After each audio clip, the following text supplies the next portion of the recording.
বন্ধুরা, বর্তমানে YouTube, Facebook সবখানেই এই কার্টুন ছবিগুলোর রাজত্ব চলছে। কিন্তু অনেকেই আছে এখনো জানে না যে এই কার্টুন ছবিগুলো কিভাবে তৈরি করতে হয়। তো চলুন আজ আমি আপনাদের শিখিয়ে দেব এই কার্টুন ছবি কিভাবে আপনি আপনার ফোন থেকেই তৈরি করতে পারবেন। তো এর জন্য প্রথমেই আপনাকে গুগল প্লে স্টোরে আসতে হবে। এখানে এসে সার্চ বারে লিখতে হবে গোয়ার্ক। এটা লেখার পরে প্রথমে যে অ্যাপসটি আসবে আপনি সেটাকে ইনস্টল করে নেবেন। আমার এখানে ইনস্টল করাই আছে, তাই আমার এখানে ওপেন দেখাচ্ছে। তো অ্যাপসটি ইনস্টল হয়ে গেলে আপনি অ্যাপসটি সিম্পলি ওপেন করে দিবেন। অ্যাপসটি ওপেন করার পর এইরকম একটি ইন্টারফেস শো হবে। এখান থেকে প্লাস আইকনে ক্লিক করে আপনি আপনার গ্যালারি থেকে যে কোনো একটি ছবি চুজ করে নেবেন।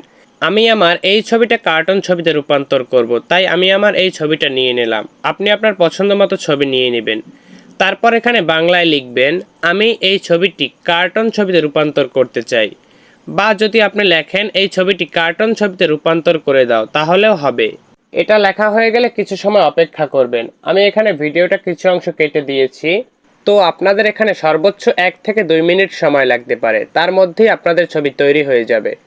তো দেখতেই পাচ্ছেন বলতে বলতে আমাদের ছবি কিন্তু একদম তৈরি। এখন এই ছবিতে একটি ক্লিক করবেন, উপরে 3 ডট আইকন দেখতে পাবেন। 3 ডট আইকনে ক্লিক করে ছবিটি সেভ করে নেবেন। এখন গ্যালারিতে গিয়ে দেখবেন আপনার ছবিটি গ্যালারিতে সেভ হয়ে আছে। তো ভিডিও ভালো লাগলে একটি লাইক করে দিয়েন আর চ্যানেলটি সাবস্ক্রাইব করে দিয়েন। ধন্যবাদ।